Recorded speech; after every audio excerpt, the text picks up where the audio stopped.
Hi, my name is Israel Vasquitelli, and welcome to the Turntable, a roundtable discussion featuring music and entertainment business students, artists, and anyone with a vested interest in the music business. And today we have some amazing panelists that represent both the artistic, creative, and also even the media space. So let's go ahead and get started with our guest artist, Tiago Santa Cruz. If you don't mind, tell us a little bit about how you're currently making your music available for your fans. The music is available through all digital platforms. I mean, right now it's way more simple to distribute it through one main provider, from Spotify to Apple Music to the more access friendly spaces like YouTube and SoundCloud. You can find it. Tiago Santa Cruz. That's where you can find it. Awesome. Yeah. So everyone here is providing some sort of content to consumers, to listeners. So why don't you guys share how your audiences get your music? Well, previously, before my current situation with iHeartRadio, we actually developed an app called The Culture Radio, which actually provided musical content of all types through all the listeners that actually downloaded the app. So we actually had a personal app, so you guys could access it a lot easier. Awesome. Yeah, most of our music at Conscious Mind Records is through streaming platforms. We do have music up online for sale at some of the different sites, but we prefer to give the music out there because right now the money's not in the actual sale of the music as it is in the performance of the music. So we're focusing towards driving revenue where we're going to see it the most. Awesome. Being on radio, obviously, I think it's pretty much straightforward. Everyone kind of like takes it for granted, like, oh, same way everything visual used to be, like everyone's YouTube account used to be so-and-so TV. Now every kind of audio output platform is called radio.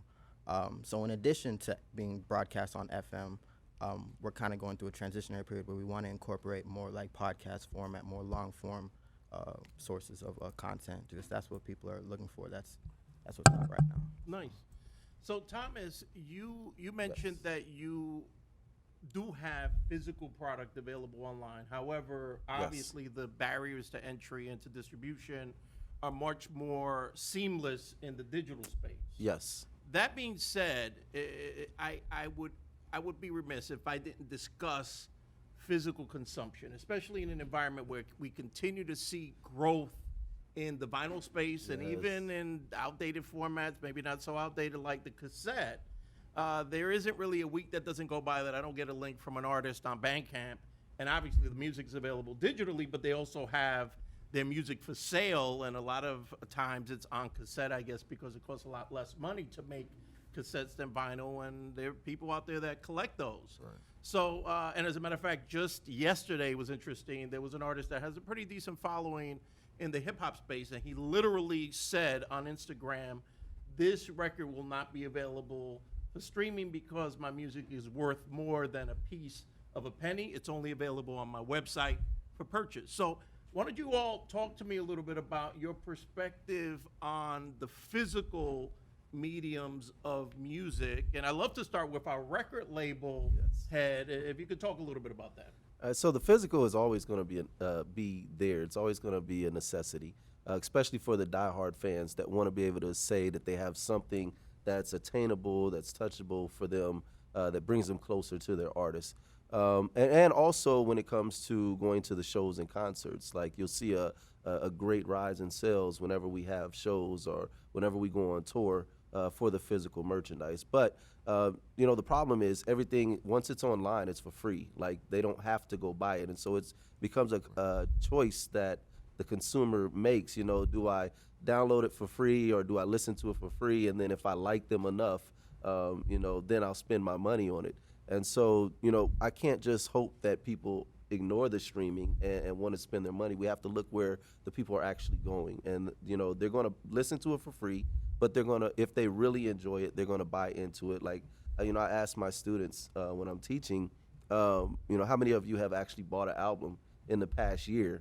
And it's usually less than 20% of them are saying that they've actually spent money on someone's music. However, they all say that they've been to a show. They all say that they have merchandise from the entertainers that they like the most. So the physical is always going to be a necessity. And vinyl, surprisingly, is going up, which I'm happy to hear about that. And vinyl is going up, but everything else is going down physical-wise as far as purchasing the music. So we have to look at how can we continue to make money other than just the physical, because yes, it will be there, but it's losing momentum very fast. Indeed. That being said, I don't think it's a zero-sum game, right? Like, people that listen to music on a vinyl record, it's not exclusive.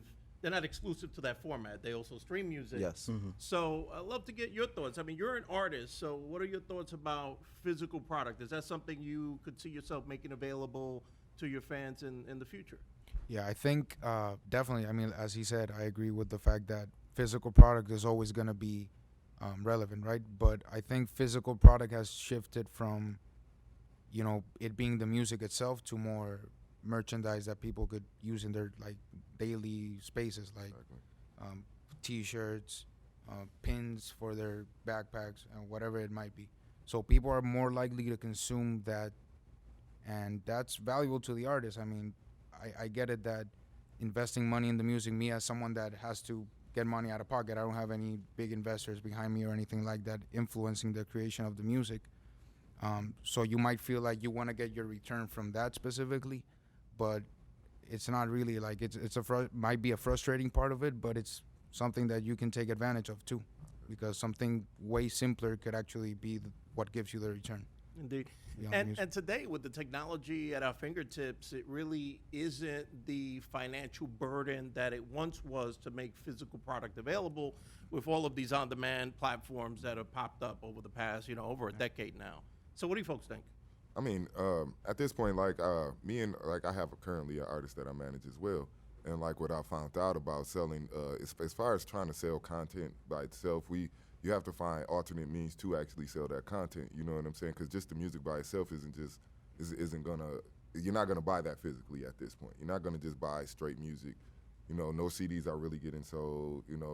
Cassette tapes are being bought for just collector's items. It's not really being played. You know what I'm saying? So like we actually found the deal on iPods, small iPods. Throw the music on there for free. You get what I'm saying? And just sell the iPods for $5. Then you're selling music. You're still selling music, but you're also selling a product. Something that they can actually continue to use other than the album. You know what I'm saying? Then we found out a way you can lock the music on there, so they can't even delete the music off of there, but they can add music to it. Very nice. Yeah. So. And do you brand the iPod? the pods? Yes. Okay. Awesome. Yep. The stickers don't cost much and nothing. Put an album cover on the iPod and sell the iPod. Gotcha. If I may, I think it's just beautiful. I feel like a lot of times there's a bit of heartbreak about the state of music and how we are, but really it's just forcing you to be more creative. Like you just have to know how to market yourself. The ones that are being successful right now, the ones that we're seeing in all these places, it's because they know how to put themselves in front of you more than just, hey, buy my record. My record is out right now. It's making an impact in other aspects of your life, and I think in a way that's a blessing. Like it's forcing us to use our brains a little bit. Yeah, and one more thing. It can be done to where you have your music where they have to purchase it, but you have to be a pretty well-known artist. Like the average artist can't just, say, hey, you have to buy my music to listen to it, because they're still trying to grab fan bases. They're still trying to build their fan base. So there's nobody there to already say, I want to spend my money. But when it comes to, a mega artist, yeah, they can do that all day long because they have those fans that have been with them for a long period of time. And so they're going to go spend that money. But for the artist that is trying to get there, to have it to where the only way they can get to your music is to spend money is just, it's not feasible. It's got to be an emotional connection. Yeah. Yeah, I agree with that. I think that the reality is whether you have a million fans or you have 100 fans, the word is fans. If you have fans, even if it's 5 fans, they might be willing to part with their hard-earned money, even if they're not going to listen to it someplace, even if they never put the earbuds on, but they have that memento that represents their fandom, right? And we see that in all kinds of niches, right? It's not just music. We see that in comic books. We see that in sci-fi, the collector economy. So that's obviously a common thing. Just people want to show that they are supporters of whatever it is. So I love to talk a little bit about the digital space. So consumption in the digital space also continues to evolve. And I love to learn from everyone here. Number one, where is it that they mostly consume their music? And number two, what do you see in maybe in the near future? Right? Now, I don't think anybody could predict the distant future, but the near future as far as consumption goes. How do you think it's changing and evolving? Well, I think most people are getting their music from YouTube. I mean, YouTube is like pretty much the #1 go-to source for videos or new music at this point. So they're pretty much cornering, like, breaking new artists. Like, I think most of the time, if I found out about a new album or a new artist, it's either been on YouTube or Facebook.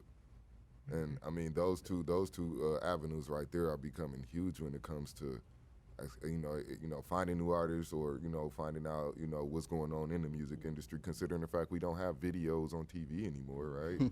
There's not many video channels on TV, so you got to go find your alternate source, which is YouTube. Indeed, and neither requires a subscription. Exactly. Yeah. Exactly. Right. So, I mean, yeah, it's a free source, and you can go get your new music all day. So, yeah, that's why people are steady getting millions of views on YouTube. Shout out to Leor. He's awesome. Yeah. Like, there's a reason you make the jump from working at a record label to the head of YouTube. Like, but I think, and again, big shout out. That was actually going to be my list. It's going to be either Spotify, YouTube. Special shout out to SoundCloud. I know SoundCloud catches a lot of jokes, but it brought the world a little bit closer in that, like, these, like, Lil Uzi Vert and these people that now are leading the industry. Right. It's like most of the time you run into them on a platform like SoundCloud. That's priceless. Indeed. Definitely. And is there a better tool for A&Rs these days? No.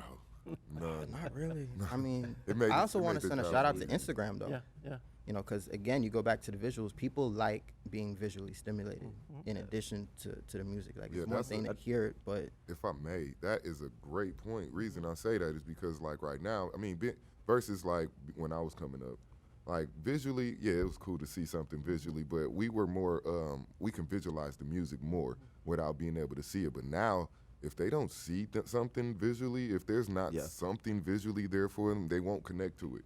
They won't even consume it because they can't physically, like, a lot of the dreams that you hear in music, period, right now, they're not believable unless you can actually see it, versus like when music was first being made, when we first started, doing this back in the 80s, the 70s, you know what I'm saying? Like, that we were more imaginative. You know what I'm saying? We can imagine those verses, those lyrics, those songs, versus now there's not that picturesque music that's out there, you know what I'm saying? So it takes that visual to, bring in the connection. Indeed. Yeah, that is fascinating that the visual is still important, right? Even though it's still obviously an audio format, we still want to see, even if it's not a video, it's something that we could look at. What were you going to say? I'm sorry. No, I'm sorry for interrupting. So I think it's a mixture of the main elements of ease of access, right? And the first 5 or 10 seconds of whatever clip it might be, that's key. Yeah. Because we don't have the luxury of depending on people being able to appreciate your content more than it being entertaining. And it's, as an artist, I found myself confusing the two. A song that might be good if you sit down and appreciate it isn't the same than a song that you sit down and be entertained by. So it's balancing both. Indeed. And definitely in the digital space, you need to prioritize a bit more the fact that you need to entertain more than you need to invite people to appreciate your work. That's a great point. Right. That's a great point. And obviously all the visual memes that we've seen come out of places like TikTok. Shout out to Lil Nas X, right? Right. So what else? I mean, in regard to the future, what do you guys see? Like, just more social media consumption of music, or do you see another space, maybe a different technology where folks are going to get their music? There will be something come up. There's always going to be something developing to make the others work harder and get themselves to a higher platform. I think YouTube is definitely reigning supreme as far as being able to find new artists. Shout out to Scooter Braun because that's where he's found Justin Bieber when nobody was finding stars on the video platform, and now it's become a normal thing. But I think it's also, right now, it's a combination of using YouTube and marketing on Facebook. Because, you got to get them there. So most of the time, you'll hear about it on Facebook when it goes viral. But everyone goes to YouTube to actually view the full video. So it's a combination of the multiple platforms. And it's not an accident that Facebook owns Instagram. So it's one in the hands. It all goes to the same pocket. Sure. Definitely. Definitely. I mean, and we talk about it a lot on my show within my crew. You know, it's like if you think about it. I mean, the TV. You turn the radio off, turn the TV on. Turn TV off, turn the internet on. You know what I'm saying? So it's going to continue in that cycle. You know what I'm saying? Something's going to make you force your perspective to a different version. You know what I'm saying? It's going to always continue to evolve.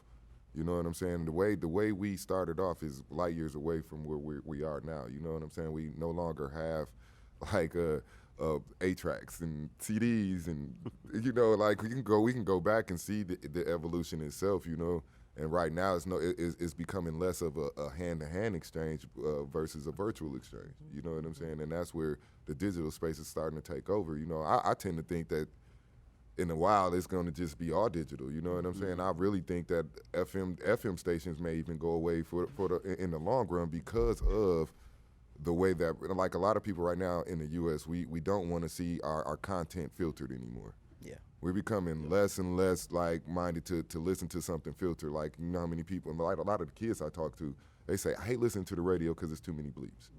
You know what I'm saying? We'd rather turn on the internet station because there is any.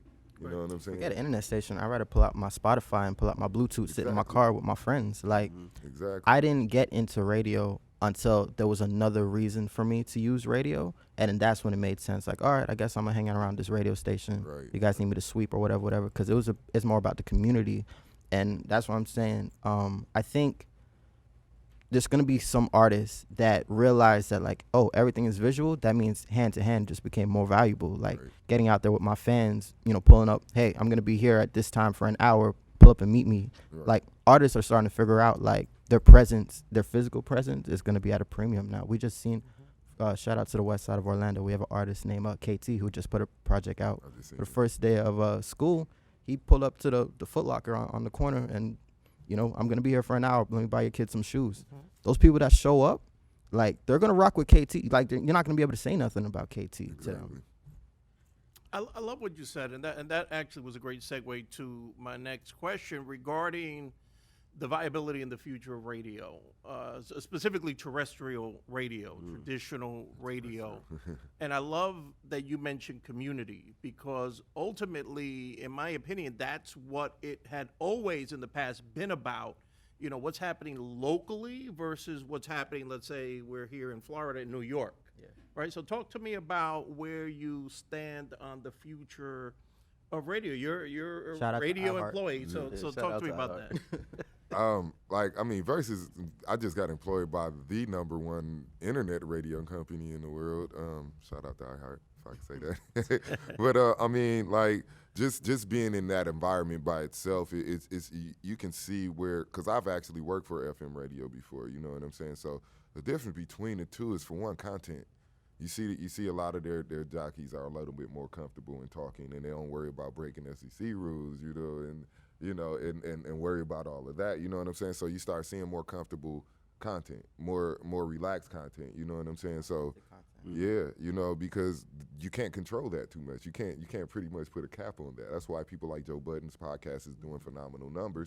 You know what I'm saying? Like, different podcasts right now are doing more numbers than any radio station could ever think see in a year. You know what I'm saying? It's because people they're loving the content that's coming through, and they don't have to filter through it, and they know these people aren't biting their tongues. They're giving raw, like, people love the raw perspective at this point. Yeah, and everything that radio provided before is now part of, like, centralized structures. Like, you could be listening to a podcast, and if they start talking about a certain song, you can actually pause the podcast. If you're listening to it on Spotify, listen to the song and then go back. Exactly. You weren't able to do that with radio. You would just have to hope they were going to play the song after they had the conversation. Right. And if you were an artist, you had to be lucky enough to be one of the 10 artists that they were going to play over there. Yep. Here's the thing about terrestrial radio, and I think this is kind of like the point we're in when we're in 2019 for everything. You'll be fine if you just adapt and you evolve. Radio isn't doing that, and so that's the real reason why radio may not be able to hang. You know what I'm saying? Like, at a smaller station like me, like, shout out to iHeart, they're across the country. But if I'm here in Orlando, yeah, the Breakfast Club is entertaining, blase, but if this other station over here is actually talking to Miss So and So Right. that I know that I have a relationship with about something that directly affects me, Yeah. I might flip over just to hear like what the conversation is. Like I want to be involved. And you know If what? I can see it on Facebook or Instagram, they're streaming it live. It's just take the initiative to meet the people where they're at. Stop feeling like you're too big to make adjustments. Exactly. Like get over Yeah. yourself. You're a dinosaur. Yeah, and that- that's where the disconnect is Right. when dealing with the radio station. They bring in big names, but they don't bring up the local names. Exactly. And so what happens is they're like, we're doing this for the community, but the big name is getting paid all the money. That money's leaving the area. It's not even staying in the area. It's leaving the area. The radio station makes a little more money. And they've but created the a local dependency. community, Yeah, we they get to did. spend all the money, right? So they're not showing us that they really care. And so what happens is you're not helping any of us get to the next level. Why should just we helping that support main you? artist. And so people start looking for better means. Now, if they were able to help some of the entertainers in their cities actually grow, they'll find more people falling into their radio station and supporting their stations. But as time goes on, they're going to become pretty much faded out, fade to black, because like they were saying, we can always hit on the internet Right. and get way more support and More build control. our communities up. It puts them into control. I mean, Yeah. like I'll tell you what, I started the morning podcast on the Culture Radio with just me, 5 listeners. And in less than a year, we grew to over 4,000. And mostly because we dealt with all local industry people. Like we had the #1 female artist in Orlando. She came and sat down with us. So naturally, all her listeners, you know what I'm saying? She came, they listened, you know what I'm saying? I'm sure you've heard of Gabbana. Okay, yeah, Tony Boy. They came and sat down with us. Those are like 2 of Orlando's main artists, you know what I'm saying? So we kind of give shine to those smaller artists, and because of that, people start really listening, you know what I'm saying? It wasn't even just Orlando that started listening. It was like some of everybody, you know, because we even gave local artists from different cities, you know, send us your music, we'll play it. You know, we didn't have a filter on what we played. We played everything. We had a whole day where we played nothing but SoundCloud music. It's funny how dangerous it can be to like look at things from just one perspective, because they actually rely on the relevancy of those contacts, the bigger artists, even if because they feel that their relevancy is dependent on that. But really, you can probably get more loyalty from local artists, because since you're one of their few resources, they're gonna devote more energy, and they're probably gonna invite more people to go. Like if you're a big artist, oh, you're a platform, you're not gonna help me out, I'll go to this other platform in LA, not New York. It's less likely to happen with a local artist here. And I want to shout out this platform in particular because y'all had my boy Matty Ice up here. Matty Ice gets called into meetings with labels, and he's up at iHeart and stuff, because now it's not a secret. Like everyone is starting to notice, like, oh, well, why would we come to y'all and pay y'all all this money when I could just find the dude that's friends with all the people that are hot in your city right now, connect with him, and then just it's a direct contact. Like being the middleman right now is not, it's not the move, especially if you're a platform like radio. And then another element that I think is probably scaring a lot of people that make money off of terrestrial radio is the fact that artists, shout out to Nicki Minaj, like if you're an artist, there's nothing stopping you from making your own platform. Nothing. Like No, that's Jay-Z. that's terrifying. That would be terrifying if I'm in a position I'm not trying to adapt. Like, oh, I think I'm this is just one artist. I don't have to. Yeah, I mean, one artist can kill your career. They can make Exactly. or break your station easily. So I'm definitely looking forward to. I actually give Drake a lot of credit with that, because when OVO Radio came out, I was tuning into OVO Radio just to find out like Podcast. what's gonna Internet like radio. what are they gonna drop next? Like, cause he's the biggest artist in the industry right now. Like, Indeed. he doesn't have to do interviews. If you notice, he doesn't Right. do Right. interviews with Right. y'all. He's gonna Does- go to Joe Budden's pool party before he comes and sits down with y'all. Right. You just have to adapt. Well, if I have to chime in, I'm compelled to chime in. If we're going to give props to anybody, I have to give props to a gentleman by the name of Chuck D from Yes, Public Enemy, definitely. because I will tell you, he started an online radio station in the 90s, which is still running in 2019. It is. So let's move to the last segment, and that is, I would love to get everybody's perspective, or maybe a takeaway for the viewers that are looking to create opportunities for consumption. What would you tell them? How can, if you're an artist right now, how can you increase your consumption amongst not only current fans but also maybe potential fans? Consistency. I tell anybody that says that asks me. We get asked this quite a bit, and the main thing, man, the main reason we were so successful is because of consistency. The more you feed people, the more you're there in front of people, the more they're going to be comfortable with you, and that's just plain and simple. Stay consistent. And true. Be part of their routine. Yes, right. I mean, that's the beauty of morning radio is that you tune in because you know where they're at. Right. You know, and it makes sense when you're on the road and it entertains you and you Our know number where to one come back motto the next is day. become a cigarette. Okay. Seriously, Yeah, that habit. okay. You have to pick it A up. habit. Okay. Just not a bad habit. It's not a bad habit. Just become that habit. Just become a great habit I like that they have to pick you up without even thinking. If somebody can pick you up without even thinking, then you got them. Nice. I wish it was a better example than Yeah. That's Bubble Gotta gum. think about that one. It's one of the Cigarettes. most addictive things in the world. Yeah. Yeah. Yeah. be interesting. Okay. You know, like, all right, you make great music. I understand this. Give me something. Give me a little bit more, because it's 2019. Our attention span is as short as it's ever been. Yeah. Like, to make me stop my day to come pay attention to you for however long you want to hold my attention to, like, give me something. Like, you don't have to be out here. What's that one kid that was running in places and like stealing stuff, knocking stuff? Like, not that serious, but like just be engaging. You know what I'm saying? Don't be above it all. Like, talk to your people. Yeah, and in regards to that, I guess I'm my own guinea pig, because at this phase I'm putting theories to the test, and something like that, like, it makes total sense when you put it out, but when you're actually spending so much energy and time in your craft, and then you're in a position where you're, wow, I spent this amount of money, this amount of time, this amount of energy in my craft. Now I gotta focus on making it interesting for you. And you're 100% right. That's the mentality out there, which is why sometimes the music is lacking and the artist is interesting. The artist is intriguing. So I would say that micro content, which is part of consistency, like instead of just focusing on the big album, which I've fallen victim to this, the big album, the big project that's gonna come out 6 months from now, focus on the little crumbs of bread you're gonna be leaving throughout those 6 months. Yeah. Especially So, right now. So I see those parts as definitely a necessity. I think I was watching a video on Jeff Bezos, and he was talking about how he got Amazon to be as big as it is. And one of the things he said was key to not just products, but to entertainment as a whole. We need to have an obsessive, compulsive focus on our fans. What do they like? What do they want? And then adapt what we're doing to what they ask for. All right. If the majority of your fans like the color blue, why would you sell them red?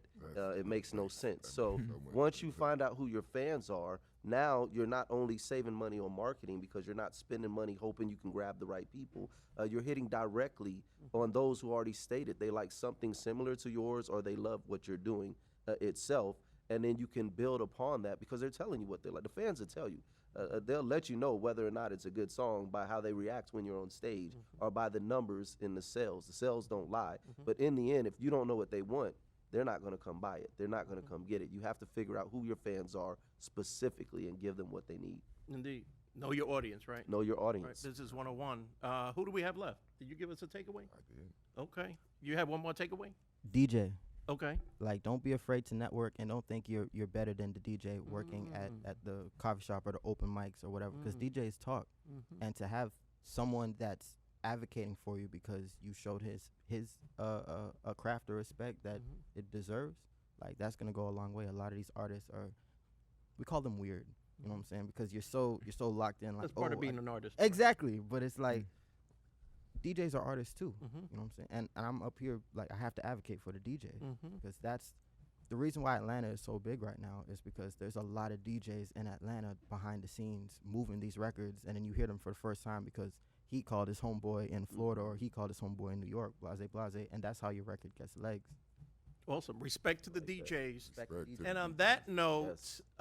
our guest artist today, Tiago Santa Cruz, I understand you have a song you're going to be performing. That's right. All right, so make sure you click that link to check out that performance, and we'll see you next time on the Turntable.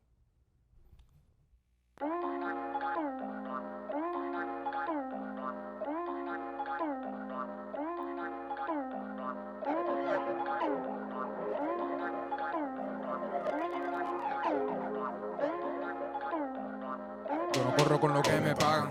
Yo no corro con los come mierda. Yo no corro con los que se cagan. Yo no corro con derecha izquierda. Yo no corro con tus direcciones, ni las tuyas ni las de nadie. Y aunque se me exploten los pulmones, estoy corriendo para buscar el aire. Si tienes cojones, persígueme.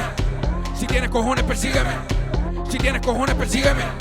Si tienes cojones, persígueme. Fugitivo. Fugitivo. Fugitivo. Si tienes cojones, persígueme. Estoy corriendo a agenda planes. Estoy corriendo de su toma y dame. Estoy corriendo a las autoridades. Con la pinga afuera pa' que mami. Ve, persígueme si te atreves. Si puedes trepar por paredes. Tienes pulmón pa' brincar de techo en techo. Esto es a los hechos, pecho pa'l que viene. Ya me han tratado como el malo, alzándome el tono si no pago cuota. Viviéndose la de soprano. Y deja que le baje la nota. Deja que me amarre la bota, los corra por un lado, le rompa la boca. Se muerdan la lengua, se lampan para atrás, el sol y el calor los sofoca. Échense pa' allá, me toca, déjenme pasar o chocan. Buscarán parar con pierna rota y balas locas. Si tienes cojones, persígueme. Si tienes cojones, persígueme. Si tienes cojones, persígueme. Si tienes cojones, persígueme. Si tienes cojones, persígueme. Fugitivo. Fugitivo. Fugitivo. Si tienes cojones, persígueme. Si tienes cojones, persígueme. Si tienes cojones, persígueme. Si tienes cojones, persígueme. Si tienes cojones, persígueme. Fugitivo. Fugitivo. Fugitivo. Si tienes cojones, persígueme.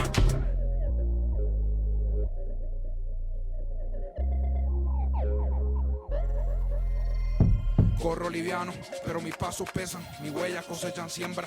No sé de leyes del hombre de esa, solo sé que la tierra es hembra. Solo sé que no sé, quiero ser nuevo ser, no servir. Como si solo existiera así, miedo así, no ceder. No me gusta ese mundo que hicieron 1 y 0, si me suma que sea un número ciego. No me gusta ese mundo que hicieron muro trasero, si vuelo limpio en el cielo, humo del suelo. Mis cojones son porque no hay vuelta atrás. Mi aire son fuerza de voluntad, mis ganas son pares de respirar. Mi aire no ser y no veredal.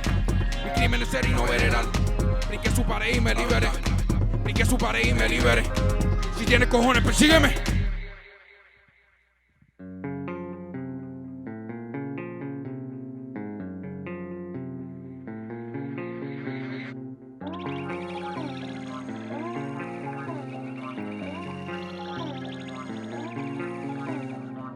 Si tienes cojones, persígueme.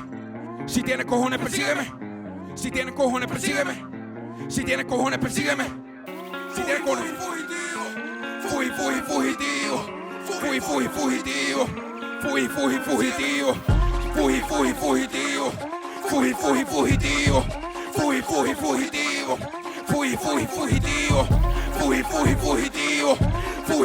Fugitivo. Fugitivo. Si tienes cojones, persígueme.